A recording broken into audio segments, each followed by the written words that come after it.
திராவிட முன்னேற்ற கழகத்திலே வாரிசு அரசியல் என்று பொத்தாம் பொதுவாக பேசுகிறார்களே, அவர்களெல்லாம் மு.க. ஸ்டாலினுடைய வரலாறு கொஞ்சம் படித்து பார்க்க வேண்டும். 1974 ஒரு சாதாரண மாவட்ட பிரதிநிதியாக கிளைக்கழகத்தினுடைய சார்பிலே வந்து சென்னையில் ஒரு மாவட்ட பிரதிநிதியாக, பிறகு பொதுக்குழு உறுப்பினராக 76 அவர் கழகத்தினுடைய, குறிப்பாக எம்ஜிஆர் இந்த கட்சி விட்டு போன நேரத்தில் மிகப்பெரிய சோர்வு ஏற்பட்டது. அந்த நேரத்தில் தளபதி மு.க. ஸ்டாலின் அவர்கள் ஊரூராக சென்று முரசே முழங்கு என்று நாடகத்தில் நடித்து பிரச்சாரத்தில் ஈடுபட்டு கழகத்தை வளர்த்தி கொண்டிருந்தார். அந்த நேரத்திலே தான் எமர்ஜென்சி வந்தது. ஏன் இதை குறிப்பிடுகிறேன் என்றால், இன்றைக்கு இருக்கக்கூடிய இளைய தலைமுறைக்கு இதெல்லாம் தெரிய வேண்டும். காரணம், இதை தெரியாத காரணத்தினால்தான் எவனோ கட்சி ஆரம்பிக்கிறான். கட்சி ஆரம்பித்தவுடன் நம்முடைய இளைஞர்கள் அறியாமையால், வரலாறு தெரியாத காரணத்தினால் அங்கே போய் சேர்கிறார்கள்.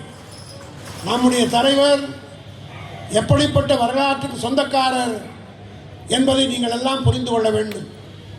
அதனால்தான் எல்லா திட்டத்தையும் இன்றைக்கு தளபதி மு.க. ஸ்டாலின் பெண்களுக்காக செய்து கொண்டிருக்கிறார். அதனுடைய விளைவு நீங்கள் பாருங்கள். தமிழ்நாட்டு தேர்தலிலே 2026 தேர்தலில் ஏறத்தாழ 1,31,00,000 போட்டிருக்குல்ல. ஒரு ஆளுக்கு 2 ஓட்டு வைங்க, எவ்வளோ ஆச்சு? 2,62,00,000 ஓட்டு. இது அத்தனையும் திராவிட முன்னேற்ற கழகத்துக்குத்தான் வரப்போகிறது. மொத்த வாக்கு 5,25,00,000 தான். இந்த 5,25,00,000 தாய்மாருடைய ஓட்டு மொத்தமும் திராவிட முன்னேற்ற கழகத்துக்கு தான் கிடைக்கப் போகிறது. 2வது முறையாக தளபதி மு.க. ஸ்டாலின் தான் தமிழ்நாட்டுடைய முதலமைச்சராக வரப்போகிறார். அதை ஒட்டி இருக்கிற இந்த புதுவையில் சிவா ரொம்ப பக்குவமாக பேசினார். 30 தொகுதிகளும் திமுக தயார் நிலையில் இருக்கிறது. எப்படி தமிழ்நாட்டிலே 234 தொகுதியிலும் பூத் லெவல் ஏஜென்ட்லேருந்து எல்லாம் போட்டு நாங்கள் ரெடியாக வச்சுருக்கோமோ, அதே போல தான் 30 தொகுதி வச்சுருக்கோம். யாரும் கண்டு பயப்பட வேண்டிய அவசியம் இல்லை. எங்களை பொறுத்த மட்டிலும் தலைவர் என்ன சொல்லுகிறாரோ அது செய்து முடிக்கிற தொண்டர்கள் தான் இந்த மேடையிலே உட்கார்ந்திருக்கிற அத்தனை பேரும்.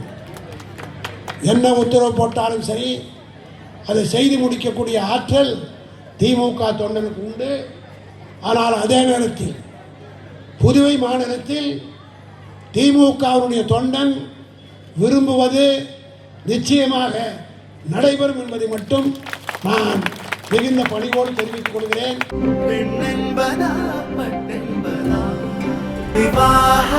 மணப்பெண்ணின் பிரத்யேகமான திருமணம் விவாஹா தி சென்னை சில்க்ஸ்.